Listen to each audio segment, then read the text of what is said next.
Ketua DPR RI terpilih periode 2024 hingga 2029, Puan Maharani mengatakan, penambahan alat kelengkapan Dewan AKD atau Komisi Kerja baru akan dilakukan setelah penetapan dan pelantikan pimpinan. Penambahan dilakukan untuk memperkuat kemitraan antara pemerintah dengan legislatif. Lantas sejauh mana urgensi penambahan komisi di parlemen? Tetap bersama saya Maria Rahuhalek dalam Kabar Bursa hari ini episode 2 Oktober 2024.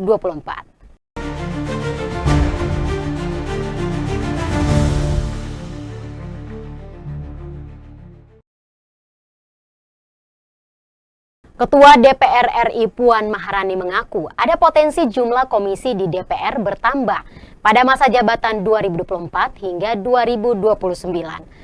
Nantinya bertambah tidaknya komisi di DPR tergantung mekanisme seluruh anggota Dewan.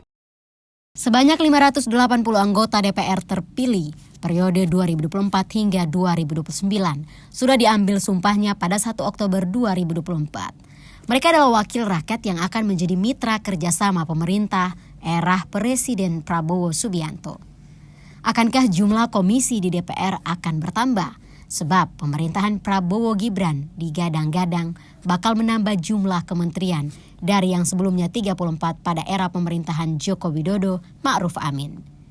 Wacana penambahan komisi berawal dari disahkannya rancangan Undang-Undang Kementerian Negara menjadi undang-undang. Salah satu poin yang direvisi adalah soal jumlah kementerian yang sebelumnya dibatasi sebanyak 34. Kini kewenangan Presiden membentuk kementerian tidak dibatasi. Oleh karena itu, Presiden terpilih Prabowo Subianto kelak tidak memiliki batasan dalam membentuk kementerian. Ketua DPR RI terpilih periode 2024 hingga 2029 Puan Maharani angkat bicara mengenai penambahan komisi ini. Penambahan kementerian berpotensi mendorong penambahan jumlah komisi di parlemen.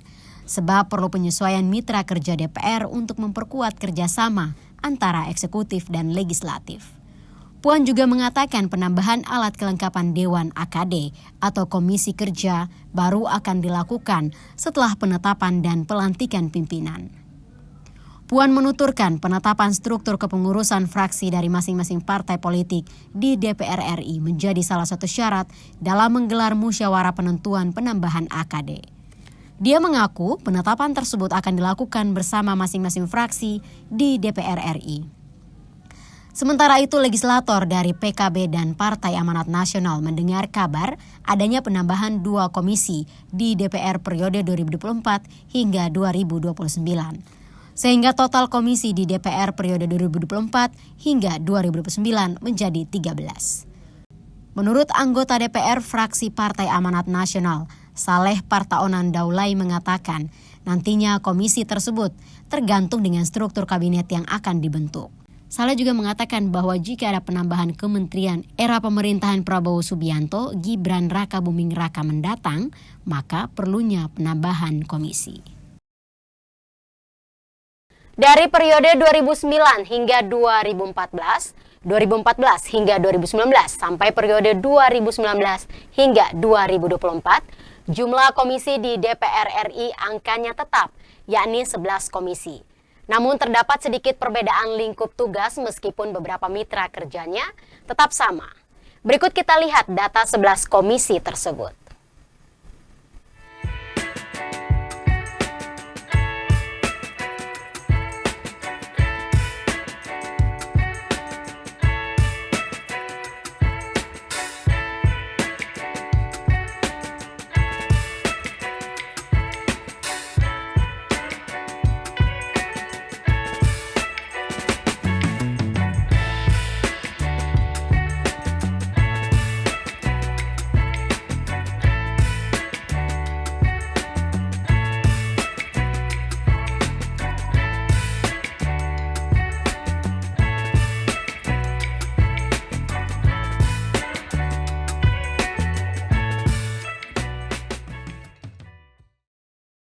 Wacana penambahan komisi di DPR RI mendapat sorotan pro dan kontra. Mayoritas fraksi di Dewan Perwakilan Rakyat mendukung wacana penambahan komisi seiring dengan bertambahnya kementerian dan lembaga di era kepemimpinan Presiden Prabowo Subianto dan Wakil Presiden Gibran Rakabuming Raka. Namun ada pula yang menyoroti membengkaknya anggaran jika penambahan komisi dilakukan.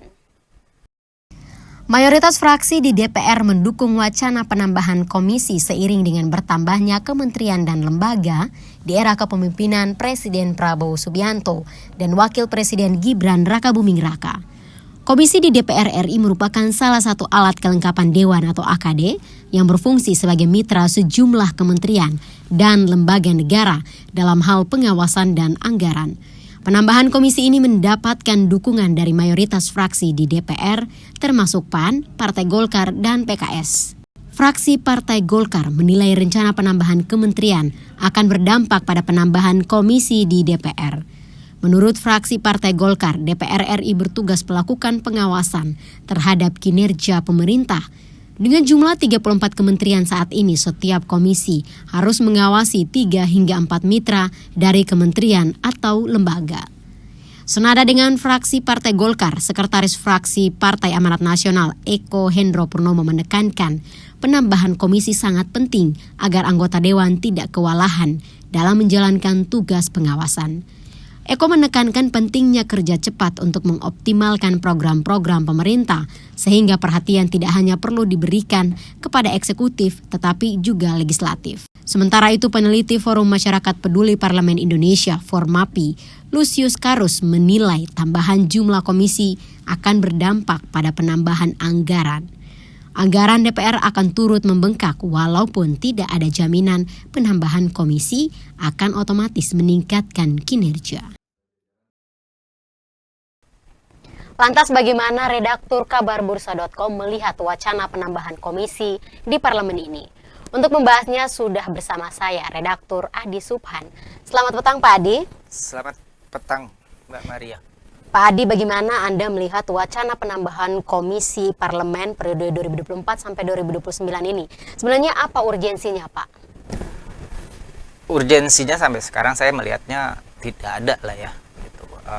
Ini merupakan kewajiban dari DPR dalam hal ini untuk menjelaskan kepada masyarakat urgensinya apa sih dengan ditambahnya wacana menambah jumlah komisi yang ada. Kalau itu masuk akal, ya kita mendukung gitu. Karena dari pengalaman-pengalaman yang sebelumnya 11 itu bukan jumlah yang sedikit dalam sebuah lembaga negara ya. 11 itu sangat bisa dikatakan cukup besar gitu. Dengan jumlah itu aja DPR masih terlalu banyak PR yang ditinggalkan dan harus diselesaikan segera karena menyangkut hajat hidup rakyat Indonesia gitu kan. Kalau saya melihatnya jadi gini, ada penilaian, dikhawatirkan ada penilaian DPR itu latah gitu. Mereka melihat ada wacana penambahan kementerian di eksekutif, lalu mereka berinisiatif untuk menambah juga jumlah komisi yang ada di DPR gitu kan. Salah satu contohnya misalkan Prabowo Subianto itu berencana membentuk Kementerian Perumahan gitu kan. Jangan-jangan nanti komisi yang ada di DPR juga akan dibentuk sendiri komisi perumahan dengan alasan untuk memaksimalkan program pemerintah itu yang membangun 3 juta perumahan kalau tidak salah. Sebenarnya itu kan hal yang tidak perlu dilakukan gitu kan, hal-hal yang tidak perlu dilakukan yang sebenarnya itu sudah ditangani oleh komisi yang sudah ada. Yang kita khawatirkan ketika komisi itu terbentuk, komisi baru itu terbentuk, akhirnya terjadi tumpang tindih gitu. Ketumpang tindihan ini bermuara pada ketidakmaksimalan gitu. Nah, ini akan jadi repot, saling lempar batu, saling salah menyalahi gitu kan. Ini yang harus dipastikan itu tidak akan terjadi. Dari sisi anggaran, memang akan terjadi pembengkakan. Kalau saya melihatnya pembengkakan itu bukan hanya pada gajinya kan gitu. kan gaji kalau anggota mungkin sama. Ini kan yang jadi disparitas itu gaji ketua komisi kan berbeda dengan anggota DPR yang biasa gitu. Wakil ketua komisi itu juga lebih besar dari anggota DPR biasa. Kalau hanya sebatas gaji saja sih saya melihatnya tidak terlalu mengkhawatirkan lah ya. Ini kan banyak program, mungkin mereka akan bikin, contoh mudahnya, mereka akan bikin studi banding gitu kan, ke luar negeri dan sebagainya. Ini kan menghabiskan anggaran yang sangat besar, apalagi ke luar negeri. Itu kan disanguinya itu anggota DPR itu bukan rupiah, tapi dengan dolar Amerika. Nah ini kan yang harus kita pertimbangkan gitu loh, begitu Mbak Maria. Baik Pak Adi, jika jumlah komisi parlemen ini ditambah, apa saja tantangan dan resiko yang akan timbul Pak? Kalau menurut Pak Adi gimana? Tantangan sih kalau menurut saya itu tantangannya bagi mereka ya. Tantangannya mereka harus memastikan penambahan jumlah komisi ini memang maksimal gitu loh. Jadi gini, masyarakat itu jangan diberi pandangan jangan diberi pemandangan yang dianggap itu jadi hal yang biasa yang sebenarnya tidak biasa gitu. Kita sudah mengalami bagaimana, maaf kalau saya agak menyentuh sedikit ke arah politik gitu ya, bagaimana untuk majunya seseorang, undang-undang pemilu dalam hal itu kan dirubah gitu kan, dirubah. Ini kembali lagi apa ini mau mencederai kembali gitu loh. Sekarang di legislatif mau ditambah lagi lah gitu. Jadi janganlah masyarakat itu dipertontonkan dengan persoalan-persoalan perubahan yang tidak urgent, yang tidak sangat-sangat tidak bermanfaat lah. Kalau saya melihat itu tantangannya itu. Kalau memang tantangannya mereka bisa memastikan itu akan lebih baik daripada kinerjanya DPR 2024-2029 akan lebih baik dari DPR sebelumnya. Garansinya apa? Gitu loh. Garansinya apa? Karena DPR sendiri kan merupakan salah satu lembaga negara yang tingkat kepercayaannya itu sangat rendah, gitu kan. Nah ini yang saya rasa itu yang jadi tantangannya, gitu. Seperti itu. Baik Pak Adi, lalu yang terakhir, sebenarnya apa harapan Anda akan parlemen yang baru mau dilantik ini? Harapannya apa Pak? Banyak undang-undang yang memang harus segera diselesaikan. Salah satunya sudah dibahas di DPR periode sebelumnya, yaitu undang-undang energi baru terbarukan, gitu kan. Banyak lagi harapannya itu kembali lagi lah untuk dikaji ulang itu tentang undang-undang cipta kerja, gitu kan. DPR harus juga bersikap seperti dilakukan DPR beberapa waktu lalu. Mereka itu menolak ekspor pasir laut, ya kan. DPR ini harus bersikap seperti itu terhadap wacana kenaikan tarif PPN, gitu ya, pajak pertambahan nilai, gitu.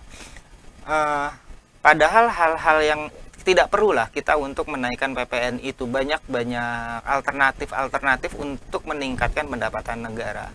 Nah, DPR yang seperti itu yang kita harapkan, gitu. Bukan DPR yang mengikuti apa kata keinginan dari eksekutif, itu. Harapan kita seperti itu, Mbak. Baik Pak Adi, terima kasih atas waktunya petang ini. Selamat beraktivitas kembali. Sama-sama, Mbak. Sahabat Finansial, perbincangan tadi sekaligus menutup kabar bursa hari ini. Jangan lupa klik like, subscribe, serta lonceng notifikasi kabar bursa.com. Atas nama kru yang bertugas, saya Maria Rahuhalek pamit undur diri. Terima kasih dan sampai jumpa.